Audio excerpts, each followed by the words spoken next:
बली नहीं होत है, समय होत बलवान। भेलन गोपी लूट लए, वही अर्जुन वही वान। समय समय पर होत है समय समय के बात। राम जन्म का दिन बड़ा और कृष्ण जन्म की रात। सबसे बलवान समय है। समय, जिस समय राम को राजा बनना था उसी समय राम को वनवास जाना पड़ा। ये किसका चमत्कार है? कभी आप बलवान होते हैं, कभी सक्रिय होते हैं, कभी निष्क्रिय हो जाते हैं। समय है। कभी आप ऊंचाइयों में जाते हैं, कभी नीचे आ जाते हैं, कभी दौड़ लगाते हैं तो कभी एक कदम भी चल नहीं पाते। कभी हंसते हैं तो कभी रोते हैं। हंसना रोना किसके वश में है?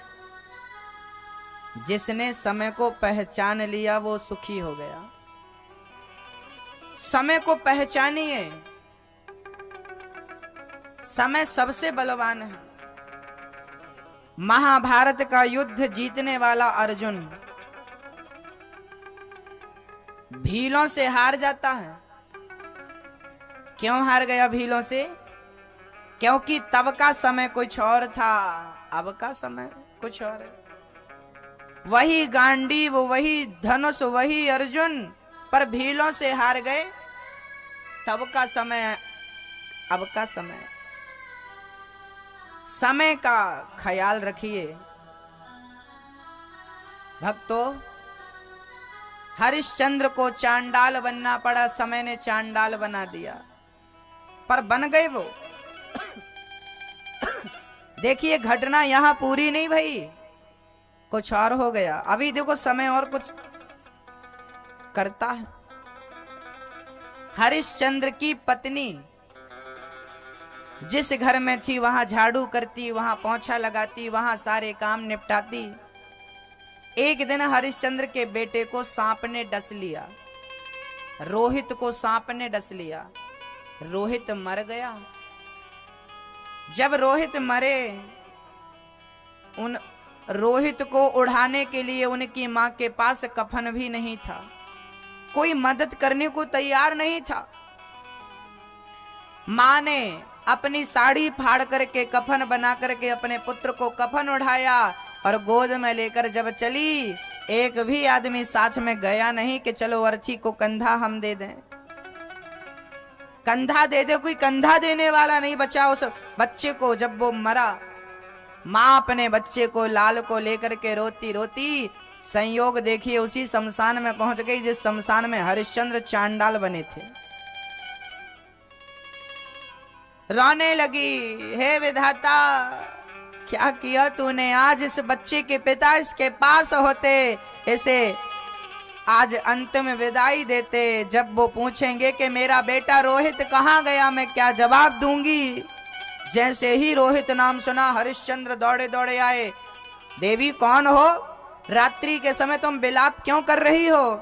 क्या बताऊं महाराज, मेरा पुत्र मर गया। मेरे पुत्र को काल ने मार दिया। हरिश्चंद्र ने समझाया, देवी रोइए मत। समय सबको मारता है, हमें और आपको भी मरना है। अभी हरिश्चंद्र पहचान नहीं पाए थे क्योंकि बहुत समय पुरानी बात हो गई थी बिके। आज बेटा जब हरिश्चंद्र के मरे तो हरिश्चंद्र पहचान, रात्रि का समय था, पहचान नहीं पाए। उसी समय रानी ने बोला, उस सैब्या ने बोला कि इसके पिता हरिश्चंद्र होते तो आज इसे अपने हृदय से अंतिम बार लगा करके विदाई देते। हरिश्चंद्र ने अपना नाम सुना। देवी तुम कौन हो? तुम सैब्या तो नहीं हो? ये रोहित तो नहीं है? हाँ महाराज, मैं रोहित की मां हूं। आप कौन है? हरिश्चंद्र बोले, अब मुझे पहचान लो। देर नहीं लगी सैब्या को। अच्छा महाराज, आप हरिश्चंद्र हैं? चरणों में गिर पड़ी, महाराज मैं आपके बच्चे को बचा ना पाई, आपके बच्चे को काल ने निगल लिया है महाराज, आपका बच्चा मर गया। हरिश्चंद्र बोलने लगे, देवी ठीक है, समय जो हो करता है ठीक है, पर तुम यहां क्यों आई हो? मैं इसको दफन करने आई हूं।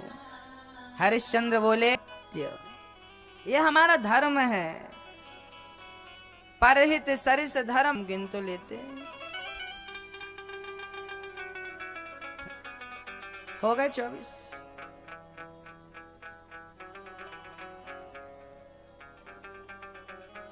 हो गए। ये 24 अवतार बढ़िया गोल्ड कितने कैरेट का होता है? 24 कैरेट का बढ़िया गोल्ड होता है। भगवान ने 24 अवतार क्यों लिए? 25 या 23 क्यों नहीं? 23 अवतार हो चुके हैं। कलयुग के अंत में संबल ग्राम में विष्णु यश नाम के पंडित जी के घर में कलयुग के अंत में कल्कि भगवान का अवतार होगा।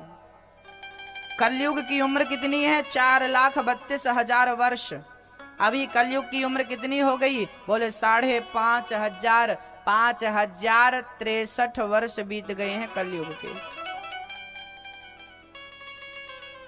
4,32,000 वर्ष आयु है टोटल कलयुग की। इसमें कि 5,500 के लगभग आयु बीत गई। कलयुग के अंत में कल्कि भगवान होंगे। 24 अवतार हैं। शुद्ध गोल्ड 24 कैरेट का होता है। मानो भगवान अपनी शुद्धता का प्रमाण पत्र दे रहे हैं कि मैं भी 24 अवतार के रूप में अपनी शुद्धता बतलाता हूं कि जैसे गोल्ड 24 कैरेट का शुद्ध माना जाता है, ऐसे परमात्मा की शुद्धता में कोई उंगली ना उठा सके। 24 घंटे होते हैं। घंटे कितने? 24 घंटे। मानो 24 घंटे 24 अवतार में भगवान हमारी रक्षा करते हैं, इसलिए भगवान ने 24 अवतार लिए। हर घंटे हर एक अवतार से अपने भक्त की रक्षा करूंगा, इसलिए भगवान ने 24 अवतार। अथवा 24 अवतार भगवान ने क्यों लिए? क्योंकि तत्व भी 24 हैं, है ना। भगवान हर एक तत्व के रूप में स्वयं विद्यमान है, ये कहना चाहता है। भक्तों, मैं अन्य प्रश्नों के उत्तर रोज धीरे धीरे आपको देता रहूंगा, जो सौनक जी ने पूछे हैं सूत जी से। व्यास जी महाराज ने 17 पुराण लिखे पर शांति नहीं मिली। नारद जी बोले भागवत लिखो, मैं पिछले जन्म में दासी पुत्र था, भागवत की कृपा से, संत की कृपा से आज ब्रह्मा का पुत्र हो गया हूं। तब व्यास जी ने भागवत की रचना करी। और भागवत की शुरुआत कहां से करी? बोले भागवत का शुभारंभ महाभारत से किया। महाभारत में 99 कौरव मारे गए। एक था दुर्योधन, अभी मरा नहीं, जंघा टूटी थी, सोच रहा था मौत आ जाती तो मैं मर जाता, पर पापियों की मौत भला जल्दी कहां से आती है। मौत नहीं आई, मित्र आ गया, अश्वत्थामा आ गया। अश्वत्थामा से बोला जाओ मेरे पांडवों को, मेरे दुश्मनों को मार करके लाओ। अश्वत्थामा 5 पांडवों को मारने चला, पर कौन समझाए अश्वत्थामा को कि जिसको बचाने वाला भगवान है उसे तू क्या मारेगा। महाभारत के युद्ध में जिन पांडवों को भगवान ने मरने नहीं दिया उसे क्या अश्वत्थामा मार डालेगा। 5 बच्चे सो रहे थे द्रौपदी के। 5 बच्चों को अश्वत्थामा ने पांडव समझ करके 5 का सर काट दिया। 5 का सर काट के चल पड़ा। अश्वत्थामा बड़ा खुश था, मैंने पांडवों को मार दिया। दुर्योधन देख तेरे दुश्मनों को मैंने मार दिया। दुर्योधन ने देखा मित्र ये पांडव नहीं, ये पांडवों के पुत्र हैं। ध्यान से देखा, दुर्योधन को पहले सुख हुआ कि पांडव मर गए, बाद में दुख हो गया ये पांडवों के पुत्र हैं। उसी समय दुर्योधन मर गया, उसे वरदान था पहले सुखी और बाद में दुखी होगा तब मरेगा। दुर्योधन की मृत्यु भई। अब सुबह द्रौपदी ने देखा कि मेरे बच्चे सोकर नहीं उठे। ध्यान से देखा जाकर तो बच्चे मरे पड़े थे। रोने लगी मां। अर्जुन आ गए, प्रभु मेरे बच्चों को अश्वत्थामा ने मार डाला। भगवान ने रथ पर बिठाया, अर्जुन को चल पकड़ के लाते हैं। अश्वत्थामा को पकड़ने गए, अश्वत्थामा ने ब्रह्मास्त्र चला दिया। ब्रह्मास्त्र भगवान की शरण में अर्जुन था, उनको मारने के लिए जब ब्रह्मास्त्र आया, अर्जुन ने कृष्ण की शरण ग्रहण करी और रोते रोते कहा, कृष्ण कृष्ण महाबाहो भक्तानां भयंकरा, त्वमेको दह्यमानानाम् अपवर्गोऽसि संसृते।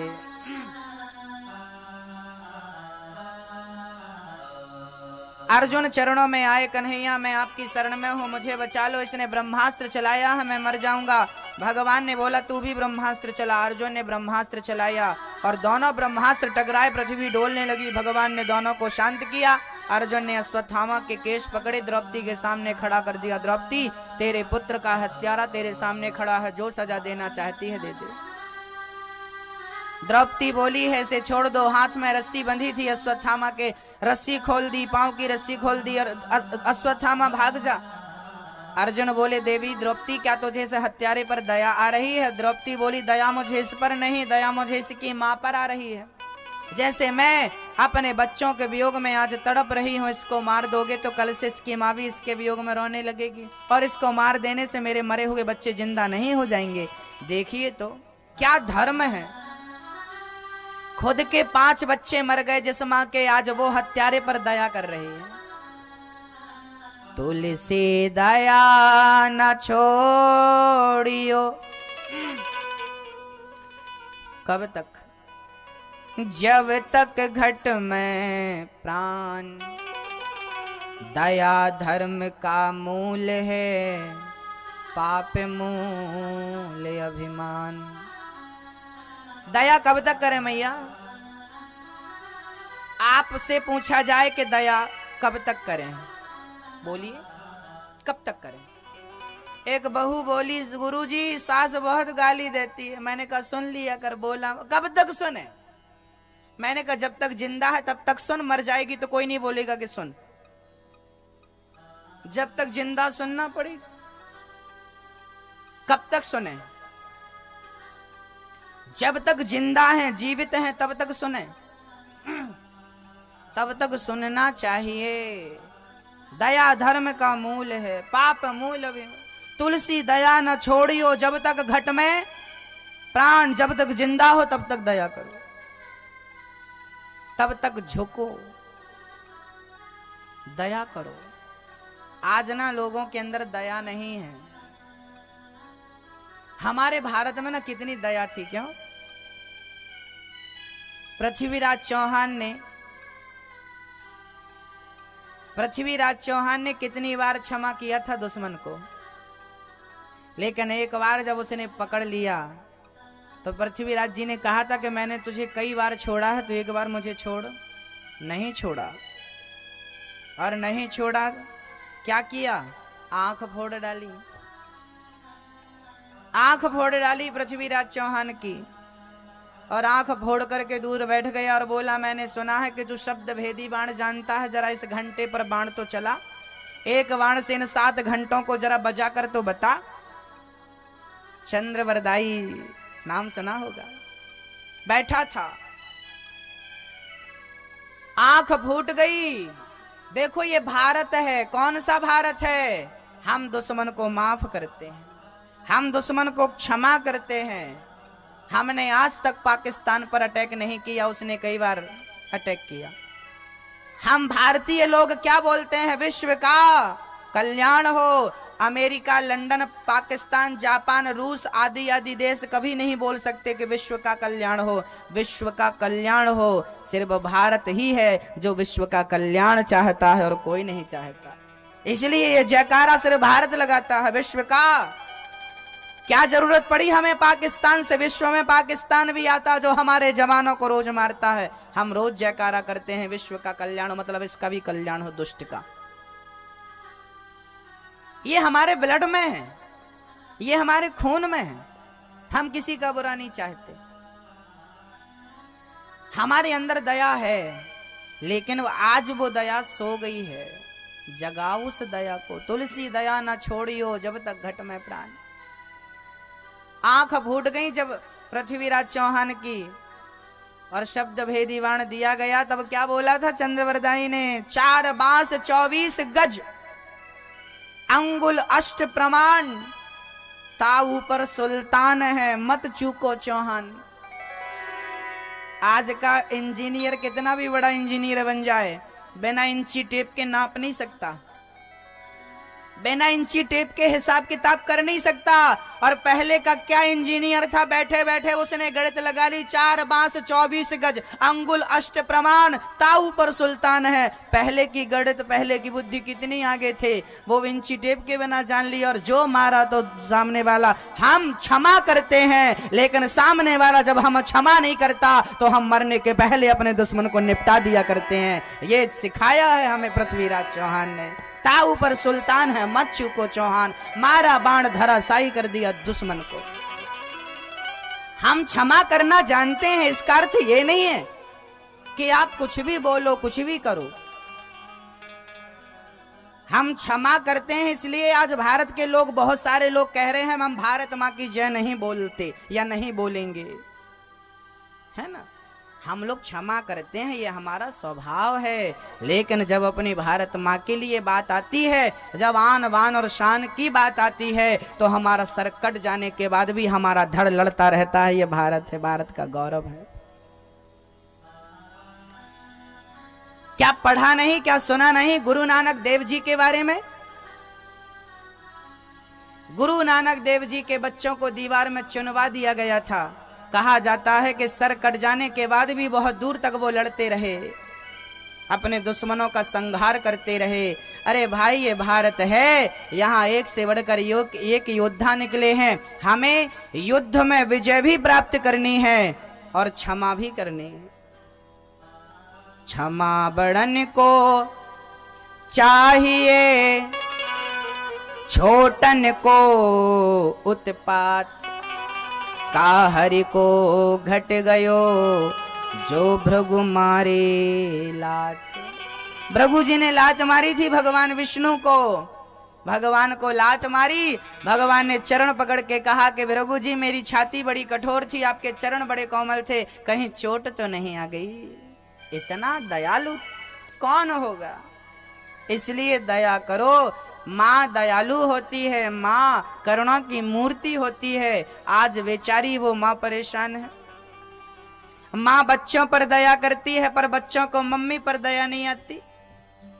आज के बच्चे माँ पर अत्याचार करते हैं, माँ को आंख दिखाते हैं, माँ को वृद्धाश्रम में भेज देते हैं। माँ के साथ क्या क्या अन्याय हो रहा है, कौन बतलाए? माँ बेचारी चुपचाप सहती रहती है। बेटा अन्याय करे तो माँ किसको बताने जाए? माँ से बड़ा भगवान कोई हो सकता है? मैं नहीं कह सकता, क्योंकि माँ ही भगवान है ना। माँ ही भगवान है, कोई होगा उससे बड़ा मैं जानता नहीं और जानना चाहता भी नहीं।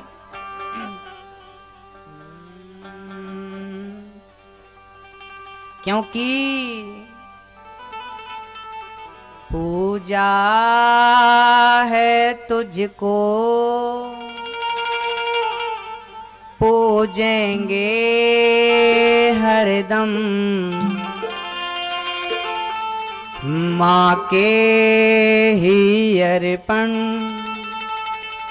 है ये मेरा जीवन। मेरी माँ एक मंदिर है और ममता पूजा है,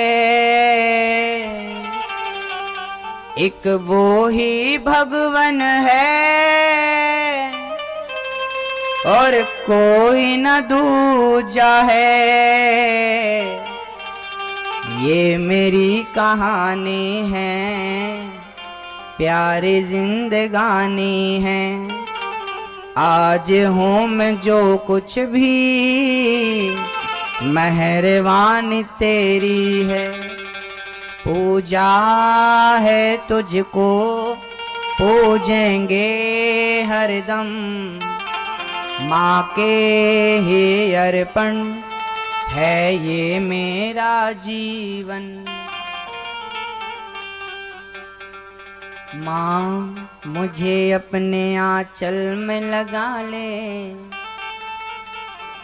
गले से लगा ले कि मेरा यहाँ कोई नहीं।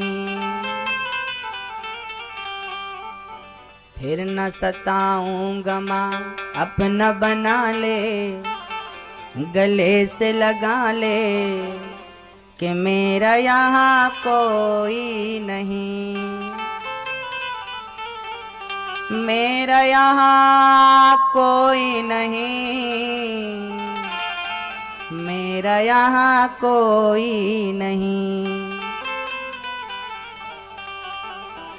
माँ बड़ी पवित्र कहानी है भक्तों। माँ का एक शब्द का यदि मैं गुणगान करूं ना तो माँ की अर्थ का ही कभी मैं विस्तार नहीं कर पाऊंगा, इतना विस्तार है इस माँ शब्द का अर्थ का। माँ के शब्द के अर्थ को मैं जीवन भर कहूं तो नहीं कह पाऊं। ऐसी माँ, माँ से बड़ी कोई पूजा नहीं, माँ से बड़ी कोई पूंजी नहीं। जननी जन्म भूमश्चा स्वर्गादपि गरीयसी।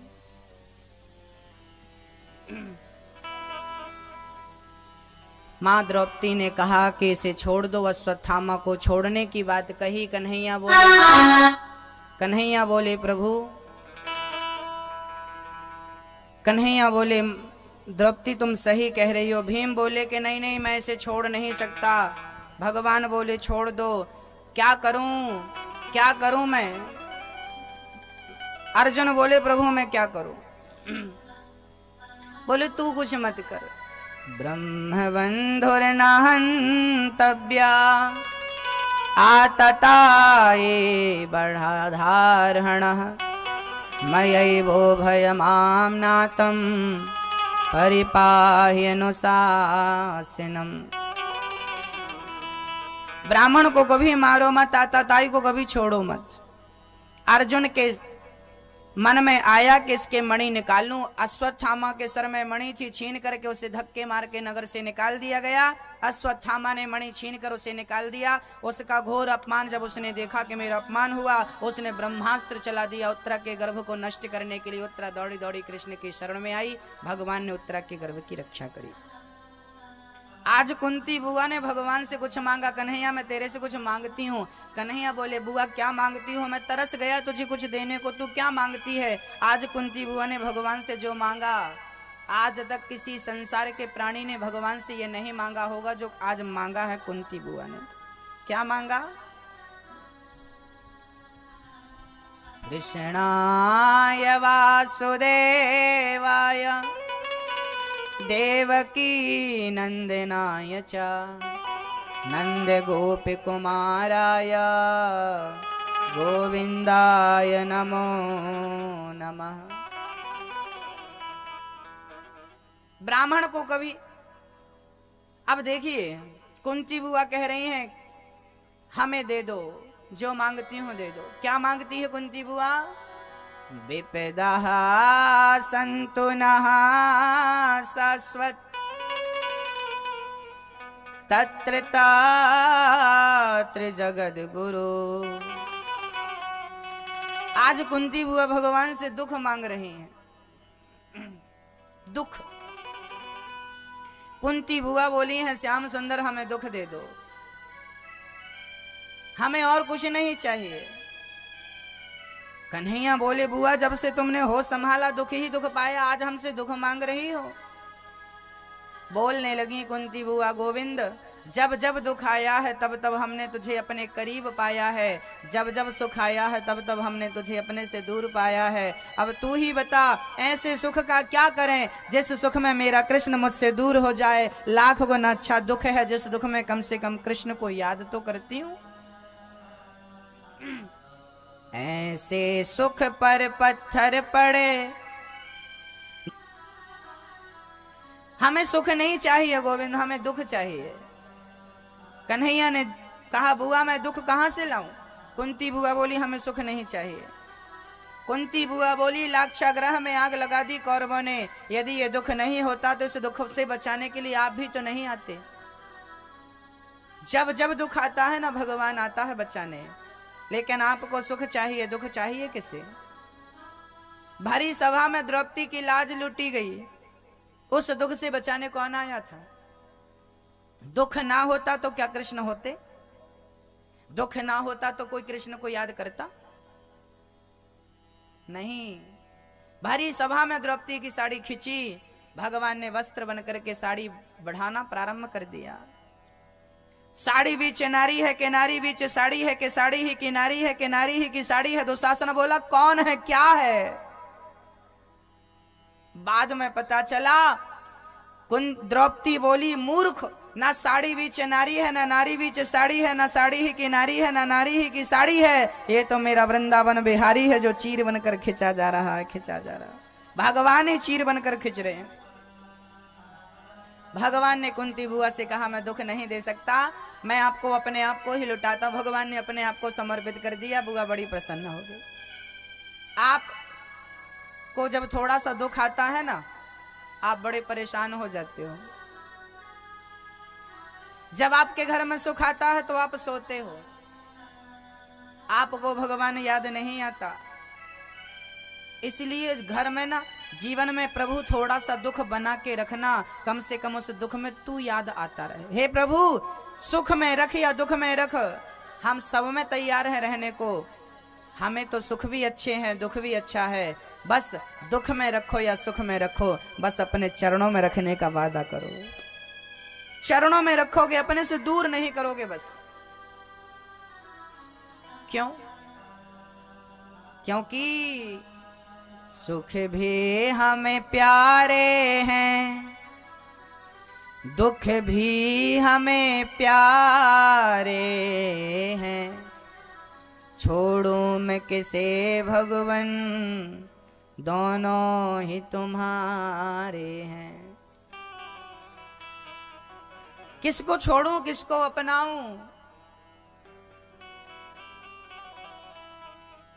सुख दुख ही तो हम सबकी गाड़ी को चलाते हैं। सुख दुख ही तो हम सबको इंसान बनाते हैं। संसार की नदिया के दोनों ही किनारे हैं। सुख भी हमें प्यारे हैं, दुख भी हमें प्यारे हैं। एक नदिया है, नदिया में कितने किनारे होते हैं? एक किनारा सुख, एक किनारा दुख। हाँ, ये संसार एक नदिया है, इस नदिया के दो किनारे हैं। कोई सुख के किनारे पर खड़ा है तो कोई दुख के किनारे पर खड़ा है। याद रखना भक्तों, दुख वाले को सुख के किनारे में आना होता है और सुख वाले को दुख के किनारे में जाना होता है। परिवर्तन है, आदि मत बनिए किसी के। प्रभु तू जिस हाल में रख, हम रहने को तैयार है। हमें डिमांड नहीं है कि हमें सुख चाहिए। हे प्रभु, हर हाल में हम रह लेंगे, बस हमें तेरी शरण चाहिए, तेरे चरण चाहिए। हमें सुख और दुख नहीं चाहिए। हमें सुख और दुख से प्यार नहीं होना चाहिए। सुख दुख अखंड नहीं होते। राम के जीवन में भी 14 साल का दुख आया, उसके बाद सुख आया कि नहीं? राम राजा बने कि नहीं? अरे सुख दुख तो बना रहता है, आता जाता है, चलता रहता है। राम के घर में भी सुख दुख आए, लेकिन प्रभु हम सुख में ऐसे उलझ ना जाएं कि तुम्हें भूल जाएं। क्योंकि सुख आता है ना तो हम उलझ जाते हैं, सुख में भगवान को भुला देते हैं। इसलिए प्रभु निवेदन है कि आप हमें अपने चरणों में रखना, हमें सुख में मत उलझा देना। हमें तो सब में मंजूर है, हम तो सब में खुश हैं, सुख में भी खुश, दुख में भी खुश। पागल नहीं बन जाते हो, तावले नहीं हो जाते। थोड़ा सा दुख आया रोने लगे, थोड़ा सा सुख आया अभिमान में चल पड़े ना। समुद्र हमेशा गंभीर रहता है, आप भी गंभीर रहिए। लोगों के घर में थोड़ा सा दुख आ जाए ना, परेशान, भगवान को गालियां देने लगते। हमने तुम्हारा इतना व्रत किया और हमारे घर में दुख कैसे आ गया? इसका अर्थ क्या है? आप क्या चाहते हो? भगवान के भक्त के घर में दुख आता ही नहीं? अरे ऐसा नहीं है कि भक्त के घर में दुख नहीं आता, भक्त के घर में दुख आता है। लेकिन याद रखना, आपके जीवन में जब दुख आता है ना, तो वो दुख की मात्रा आपके भाग्य में बहुत अधिक दुख था, लेकिन जब भक्ति करते हो तो परमात्मा तलवार से यदि कष्ट मिलने वाला था, सर कटने वाला था, तो कांटा चुभ करके आपका दुख परमात्मा खत्म कर देगा। ऐसा नहीं कि आएगा नहीं आएगा, पर बड़े को छोटे में निकाल देगा। इसलिए भगवान की भक्ति करना चाहिए, है ना। एक छोटी सी सूचना देके मैं कथा की विराम की ओर, आरती की ओर ले चलूं आपको। आज कलयुग को रहने के स्थान देंगे परीक्षित जी। जैसा कि आपको पता है, अपनी एक संस्था है श्री गौ गौरी गोपाल सेवा संस्था। हम हर कथा में बेटियों का विवाह करने की कोशिश करते हैं। गरीब वो माता पिता जो असमर्थ हैं, ऐसे माता पिता जो अपनी बेटी का विवाह करने में समर्थता नहीं रखते, ऐसी बेटियों के हम भाई बन करके मदद कर देते हैं थोड़ी सी। अभी सत्संग चैनल पर कथा थी, आपने देखा होगा, 2 बेटियों का विवाह था। इसके पहले संस्कार चैनल पर कथा थी जिसमें 5 बेटियों का विवाह था। अभी इस कथा के बाद डायरेक्ट मैं क्षिप्रा जाऊंगा। इंदौर और देवास के बीच में एक क्षिप्रा माँ नदी बह रही है, उसके पास में कथा होनी है। वहां पर 5 बेटियों का विवाह है। इस कथा के बाद साल में करीब मैं 100 बेटियों का विवाह करने की कोशिश करता हूं। हम लोग, आप लोग जो थोड़ा थोड़ा दान करते हो ना, उस दान से हम बेटियों का विवाह करते हैं। और विवाह ही नहीं, बहुत सारा दहेज देकर अपनी बहन को विदा करते हैं ताकि वो सुखी रहे। बोलिए भागवत भगवान की जय हो। श्री सुखदेव जी महाराज, श्री सूत जी महाराज कहते हैं, सौनक जी, कुंती बुआ को भगवान ने अपने आप को ही समर्पित किया। पितामह भीष्म को भगवान ने अंतिम ज्ञान दिया, पितामह की मुक्ति हुई। विदुर जी महाराज ने धृतराष्ट्र गांधारी का कल्याण किया, भजन कराकर उनका कल्याण किया। परीक्षित का जन्म हुआ, भगवान श्री कृष्ण दर्शन करने आए। जब भगवान पूरी लीला को करके जाने लगे, भक्तों ने कहा, प्रभु हम किसके शरण में रहेंगे। भगवान ने कहा कि हम जा नहीं रहे, हम समा रहे हैं। इस भागवत में भगवान समा गए। भक्तों, भगवान भागवत में विराजते हैं। जब भगवान श्री कृष्ण लीला को पूरी करके धराधाम को छोड़कर चले गए, तब श्री कलयुग के प्रथम राजा बने परीक्षित, राजा परीक्षित। परीक्षित जी महाराज को राजा बने देख उनके माता पिता बड़े प्रसन्न भये। पिताजी तो महाभारत में ही समाप्त हो चुके थे, अभिमन्यु जी, उत्तरा माँ थी। बड़े प्रेम से राजा परीक्षित ने अपना राज्य संभाला। एक दिन वो अपने नगर का भ्रमण करते करते पहुंच गए एक जंगल में, जहां पर एक गाय एक बैल को एक काला सा आदमी मार रहा था। परीक्षित बोले, मूर्ख तू कौन है, मेरी गाय और बैल को क्यों मार रहा है। बोला, मैं कलयुग हूं। क्यों मार रहा है गौ माता को। बोला, जहां ये गाय रहती है रहने नहीं देती, हम इसलिए मार मार के भगा रहे हैं। राजा परीक्षित ने कलयुग को मारना चाहा। चल तू मेरे राज्य से निकल, मेरी गाय और मेरे बैल पर, मेरे धर्म पर अत्याचार कर रहा, चल भाग यहां से। राजा परीक्षित से कलयुग बोला, महाराज मैं बहुत बुरा हूं, पर मुझ में एक अच्छाई है। कौन सी अच्छाई है मैया। कलयुग बुरा है कि अच्छा है। कलयुग बहुत अच्छा है। कलयुग में ना नाम लेकर के लोग भवसागर से पार हो जाते हैं, इतनी अच्छाई है इस कलयुग में।